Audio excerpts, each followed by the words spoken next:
Shots on the beat. 30 hertz straight up.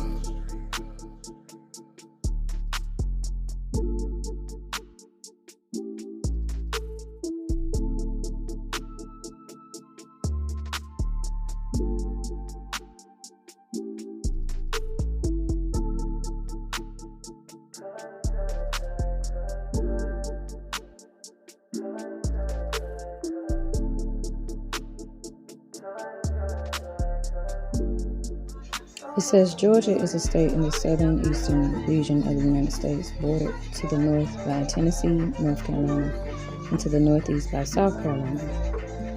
Now I want you guys to look at this, and I also want you guys to remember this seal here. We're going to click on the Providence of Georgia, and we're going to read this right here.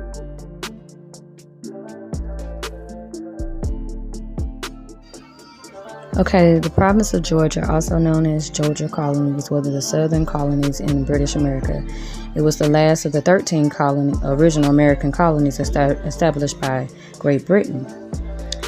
And I want you guys to look at this here, and we're going to come back. Now, if you notice, it says map of the province of Georgia, 1732 to 1782, colony, Kingdom of Great Britain, capital Savannah, and then the common languages, English, Cherokee, Muskogee, Shawnee, all of those. All right, now I want y'all to pay attention to this right here. Just look over this real good. I want you to pay attention to King George II, King George III, and James Oglethorpe. And I want you guys to read this right here. It says that Oglethorpe envisioned a colony which would serve as a haven for English subjects who had been imprisoned for debt and worthy poor. General Oglethorpe imposed very strict laws that many colonists disagreed with, such as the banning of alcoholic beverages. He disagreed with slavery and thought a system of small holdings more appropriate than large plantations. However, land grants were not as large as most colonists would have preferred, so they came up with this thing called a debtor's prison. A debtor's prison is a prison for people who are unable to pay debt. Until the mid-19th century, debtor's prisons were a common way to deal with unpaid debt in Western Europe. And you guys can read the rest of that. Let's keep going. Another reason for the founding of the colonies was for a buffer state, which is a country geographically lying between two rival or potentially hostile great powers. This could be a military or an invasion or something like that, which results in war. And pay attention to this. It says, although many believe that the colony was formed for the imprisoned, the colony was actually formed as a place of no slavery. Oglethorpe did have the vision to make it a place for debtors, but it transformed into a royal colony. And the following is a historic thing of what we can see, how they did it. How they got the first English settlers sent to Georgia. And it says here, the city of Savannah was established with the help of the local elderly Creek chief. I guess that's Tomachi or something. I'm sorry if I mispronounced it. The Indian village had occupied the site, but Oglethorpe arranged for the Indians to move. The day is still celebrated as Georgia Day. Now, oftentimes with the buffer state, war happened. So during the American Revolution, Georgia's population was first divided, and there was other provinces, and the radical patriots known as the Whigs stormed the Royal magazine at Savannah, and you guys can read the rest of that right there. And we're going to keep going. In 1777, the original 8 counties of the state of Georgia were created. Prior to that, Georgia had been divided into local government units called parishes. Settlement had been limited to the near vicinity of the Savannah River. The western area of the new state remained under the control of the Creek Indian Confederation. Now, these are the Creek Indian. The Muskogee, also known as the Muskogee Creek and the Muskogee Creek Confederacy. These were the indigenous people of the southeastern woodlands in the United States of America. Their original lands were southern Tennessee, much of Alabama, western Georgia, and parts of northern Florida. Let's get a little history. Before settlement by Europeans, Georgia was inhabited by the mound-building cultures. The British colony of Georgia was founded by James Oglethorpe on February 12, 1733.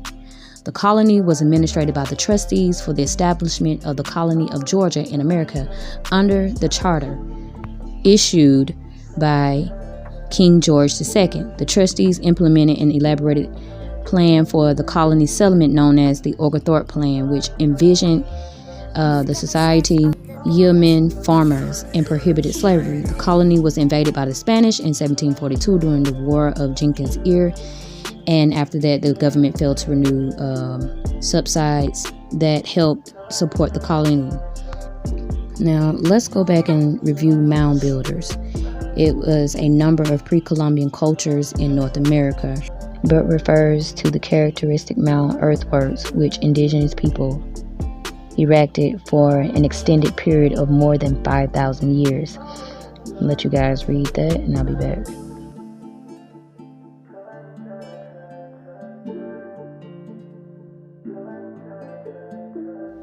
Now, what is a mound? A mound is a heap pile of earth, gravel, sand, rocks, or debris.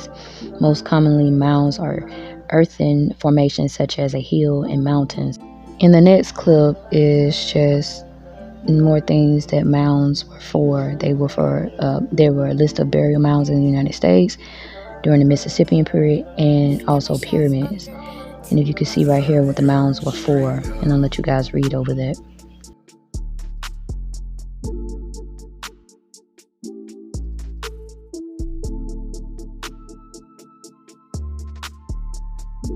All right, let's continue. These are early descriptions. Between 1540 and 1542, Hernando de Soto, the Spanish conquistador, traversed what became the southeastern United States. There he encountered many different mound builder peoples who were perhaps descendants of the great Mississippian culture. De Soto observed people living in fortified towns with lofty mounds and plazas, and surmised that many of the mounds served as foundations for priestly temples. Near present-day Augusta, Georgia, De Soto encountered a group ruled by a queen. I'm not going to even try to pronounce that. She told him that the mounds were used within her territory and served as burial places for her people and priestliness.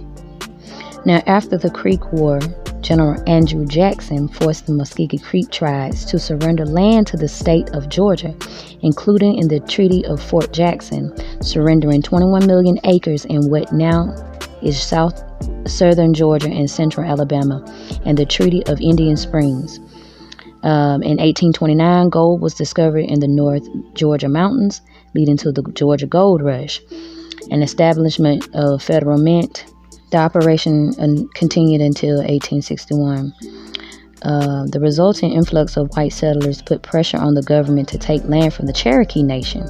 And in 1830, President Andrew Jackson signed the Indian Removal Act, sending many Eastern indigenous to reservations in Oklahoma. And this included all of Georgia's tribes. Okay, now European Americans began to settle in Georgia. Although it was territory of both the Creek and the Cherokee nations, they pressured the state and the federal government to remove the Indians. After Indian removal in 1830s under President Jackson, the pace of settlement by European Americans increased rapidly. The new cotton gin, invented at the end of the 18th century, enabled the profitable processing of short staple cotton, which now can be grown in the inland. Now, this change stimulated the cotton boom in Georgia and much of the Deep South. I'm going to let you guys continue to read that, and I'll be back.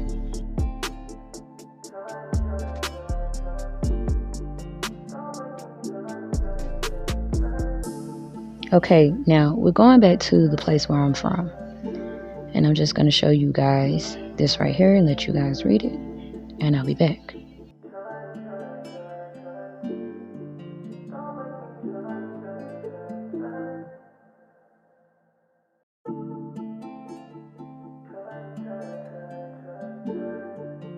Why is this important?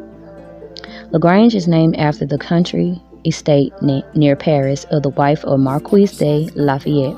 When Lafayette, a Revolutionary War hero, visited Georgia in 1825 on a national tour, he remarked on the similarity of local topography to his wife's property. The European American settlement of LaGrange began in early 19th century, and soon after the territory was ceded to the United States by the Creek Indians, the territorial legislature established Troup County. The city was incorporated in December of 1828. The area was developed for cotton plantations, and planters migrating from the eastern areas of the South brought enslaved African Americans, who were used in the domestic slave trade to use as laborers. Scammer shots on the beat. 30 yards straight up.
Scammer shots on the beat.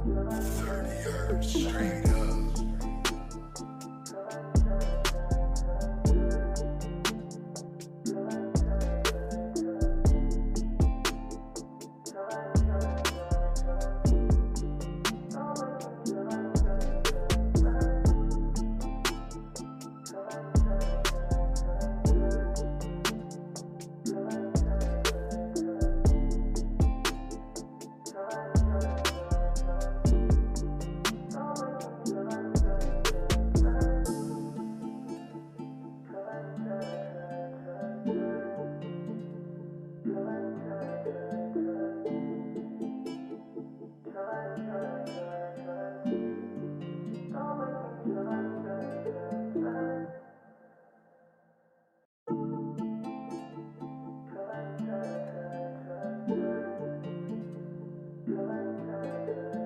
Now, y'all remember the seal of Georgia that I presented to y'all in the beginning of this video? Scammer shots on It says State of Georgia 1776. Well, I want you guys to look at the Colt of Bell chart. Now look at the bottom. It says USA 1776. Order out of chaos, right? Look what the letters say. America. Can't make this up. This is why they're so big about Georgia in the politic world. Don't let them fool you, family. Don't let them fool you anymore. It's time for you all to wake up. Enough with the distractions. Enough with the religious dogmas. This stuff is bigger than what you think. I love you all. Peace and blessings and all praise. All praises to the Most High.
Scammer shots on the beat.